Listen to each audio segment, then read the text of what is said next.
Let's go back to 1995, when Hollywood had their first crack at video game adaptations. After they stuffed up Street Fighter, they thought they'd right the wrongs with Mortal Kombat, an Enter the Dragon ripoff full of caricatures and modern Marvel CGI. Delve into the underworld with fists of fury in this blood sport with Mortal Kombat. Hello there, you loose units, and welcome back to another episode of Spicy Boy Rewind Reviews, where we go back and look at a cult classic through fresh eyes. And today we're looking at 1995's Mortal Kombat, directed here by Paul W.S. Anderson. Yes, that Paul Anderson. He was one of the first directors to get his foot in the door here with a video game adaptation on the big screen. And he did such a good job with this film that someone said, hey, let's see what he does with Resident Evil. Here we have three heroes entering the dragon symbol for reasons of their own. Our hero Liu Kang is after revenge for the death of his younger brother Chang. Chan Kang? Yes, we can. Johnny Cage, who needs to prove his legitimacy in Hollywood, showing he's not a fraud, but a legitimate fighter. And Sonya Blade, who wants vengeance for her partner's death at the hands of an obnoxious Cockney male stripper. That Veronica Vaughn is one hot piece of ace. The tournament Mortal Kombat is ran by evil Shang Tsung, who wants to steal the souls of the losers in the competition. So, kind of like a less evil Hollywood executive. Then Raiden pops in here for a bit of exposition dump, informing us that this is the 10th Mortal Kombat tournament, as Underworld, ruled by some ominous evil emperor here, needs to win 10 to rule the realm of Earth. And so far, they've won 9. This film, although the very early days of video game adaptations, pretty much nails the first Mortal Kombat video game. The look and the feel of it is on point. They spent a lot of money here on the sets, excellent neon lighting, amazing set dressing, and magnificent practical effects. They saved the money on the casting here, pretty much casting relatively unknowns, except for absolute legendary Cary-Hiroyuki Tagawa, who at this time in films was the Western version of hire a Japanese bad guy. Just go watch Showdown in Little Tokyo and thank me later. And of course they cast Highlander himself, Christopher Lambert, who's culturally appropriating the role of Raiden. The rumour for the original Mortal Kombat game is, or the legend if you will, that it was going to be an adaptation of the film Bloodsport in video game form.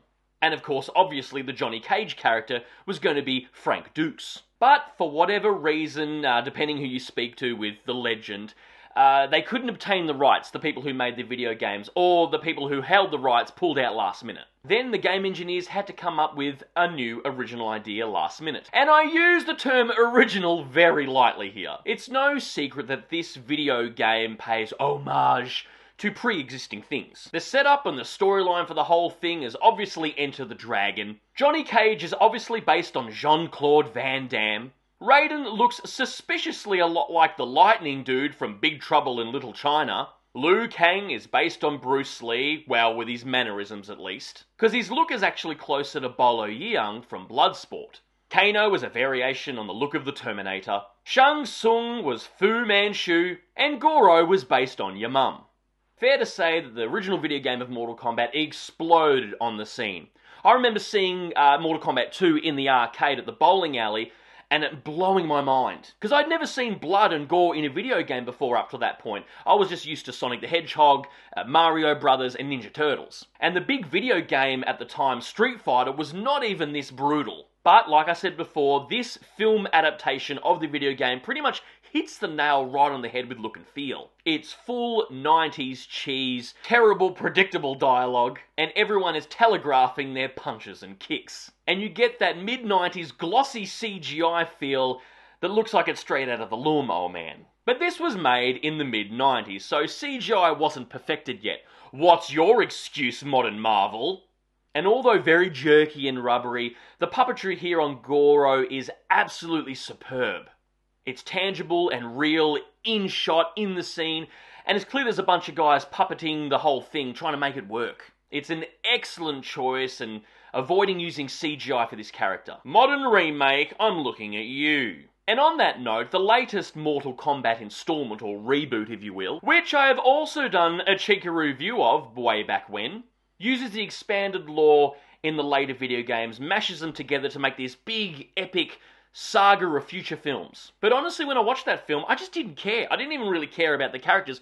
I just wanted them to get straight to the fighting tournament, which this film absolutely does. Back in 1995, my uncle took my cousin, my brother, and I to go see this film as soon as it came out. And I was having heart palpitations with how excited I was, because this was my absolute favourite video game, and I'd get to see it on the big screen. This was back in the day where you couldn't pre-book your tickets, as far as I was aware. You actually had to go to the ticket box and purchase your tickets and go see the movie. And if you missed out, then you'd have to wait around for the later session. But we were really worried because the critics were raving about this film being one of the most violent films to ever come out, and it was M15 at the time.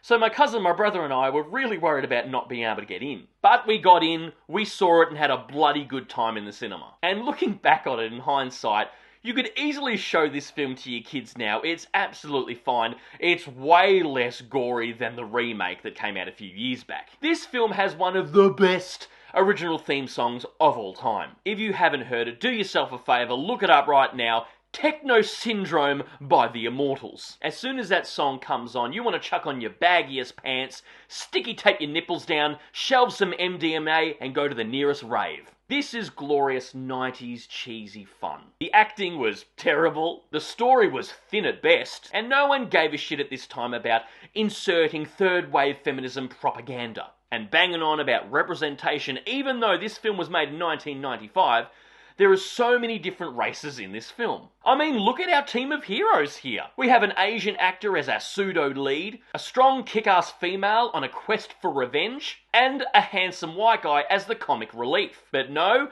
representation in film didn't exist until Disney and Marvel. Captain Marvel was the first female-led superhero movie. Black Panther was the first black male actor lead in a superhero adaptation. And Shang-Chi was the first Asian representation in a comic book movie. This movie is what a popcorn blockbuster was back then. It's magnificent. Highly recommended. Go watch it, switch your brain off, and enjoy simpler times. What sequel? Anyway, guys, that's my review of Mortal Kombat 1995.